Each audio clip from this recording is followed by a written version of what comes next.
have this plain maroon sweatshirt that I never wear. I bought it one year to be Polly Beaker, Michael Cera's character from Juno. I was him for Halloween and I got this sweatshirt and it's just sat in my closet ever since. But a few months ago, I took a plain black t-shirt that I also never wear and I did some bleach designs on it and now I wear it all the time. And I thought, why not do the same thing with this sweatshirt? Because I really loved doing that, and the result is like it's one of my favorite things that I own. This is maroon, so I'm a little nervous it might not work as well as the black. I've seen it on brown, I've seen it on navy, but I decided I want to give it a go on this because I don't wear it anyway, so it's pretty low risk. First thing I need to do is come up with what sort of designs I want to do. For my first t-shirt I did a few months ago, I took inspiration from Shoe Diva, more specifically a curtain my grandma had in her house growing up. I just loved that shower curtain, and it was Shoe Diva. I recently learned the name of this art style. I kind of want to do something a little bit similar, but maybe a little bit looser so I could use like more brush strokes and let the bleach really shine and play with it a little bit more because that was more strict lines. So yeah, I'm just gonna start doodling and see what comes of it.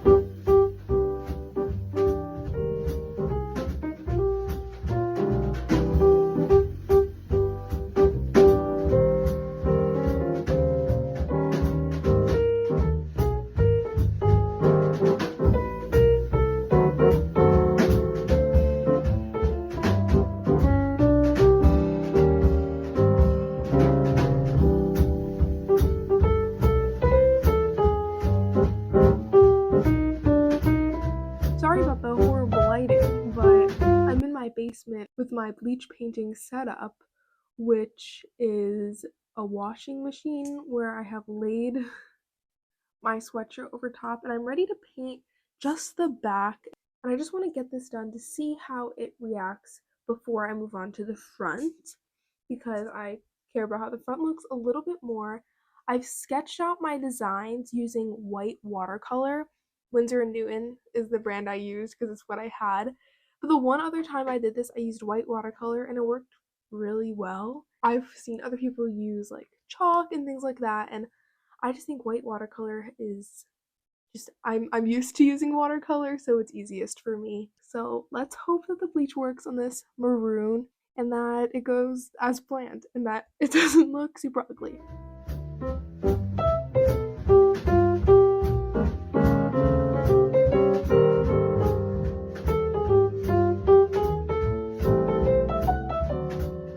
So I did a little test patch of the bleach. I started on one of the designs on the back. It's always good to start on the back just in case things like this happen. And so what I did is I did some of the outline and then erased with just using a paper towel and some water the white watercolor, and yeah, so it's bleeding a lot more than the other garment I worked on. I just think I should go back to my comfort zone for this sweatshirt because I really like these designs and I'm like excited for the final result. So I think instead of using bleach, which would be a lot faster, I'm going to embroider all of these little designs on. But yeah, switching gears and starting on some embroidery today instead of continuing on with the bleach. But that bleach didn't go to waste because this white shirt had a couple stains on it, and so I used a brush and painted those out. So hey, that was one success for the bleach. We're going to be taking a different route on this sweatshirt, and white watercolor in my opinion is also a great way to sketch the outlines for embroidery if you want to be a little bit more exact than like chalk can get you. But I don't have one of those special, like, I know there's like fabric like pencil things, but if you're cheap and lazy, white watercolor works really well. While I show you a bit of the process, I wanted to talk about my inspiration for the designs I chose. So I decided to go with these 1960s girls, and I was inspired by the show Call the Midwife. I've been watching it for a few months now, and right now I'm on season 9, and I am just loving the 1960s fashion, especially Trixie's outfits. Because if you watch the show, you know her outfits are so iconic. I've been looking at 1960s sewing patterns to get some inspiration for the outfits and the hairstyles, and especially their fun poses they have on the covers of the patterns. And I'm doing this portrait because I wanted to do one bigger piece to kind of stand out. But yeah, please don't call me out on any historical inaccuracies because I kind of mismatched shoes and hair and outfits. But I hope you think they're as cute as I think they are. So I finished the back. I'm wearing it right now so I can show you what the back looks like on.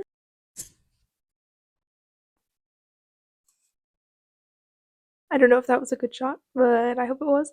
I used 2 of these things of thread to do the back, and I kind of want to keep it all the same color because I had a vision when I originally planned to do it with bleach to have like a lighter whitish color to have these designs. So I chose this cream color, but I only have 3 little skeins left. And so I used 2 on the back, and then I want to do 4 girls on the front here and 1 girl on each arm. And I don't know if 3 is going to be enough. So I'm going to prioritize the front. I'm going to remain optimistic and just hope for the best. I can always go out and buy more. Yeah, I need to sketch out digitally some more designs, just so I can pin down 6 more like little outfits and poses and hairdos that I'm happy with and I think are worthy of the sweatshirt. Now I'm going to sketch out digitally those designs. I need to put them on white watercolor on the sweatshirt, and then I can finally get to embroidering again and finishing this up.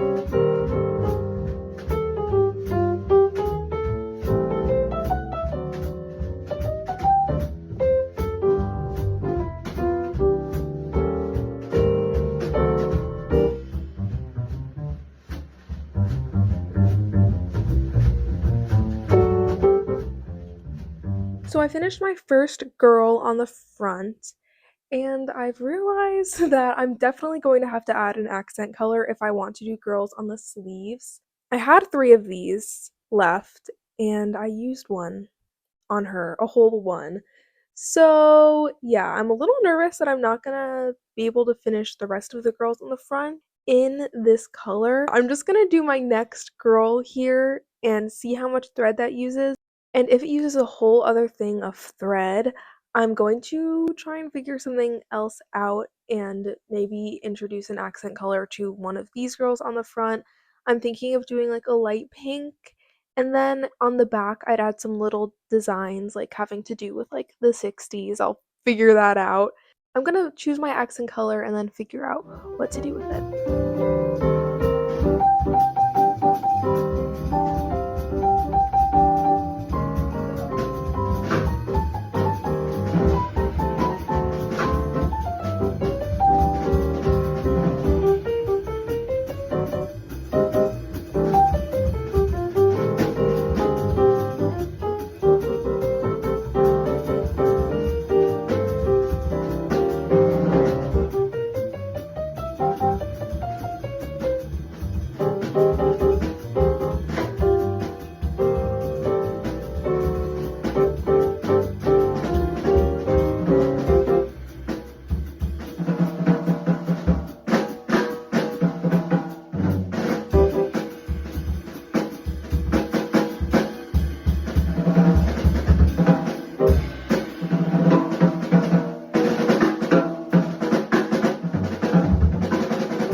It's finally done, and I'm very happy with how it turned out.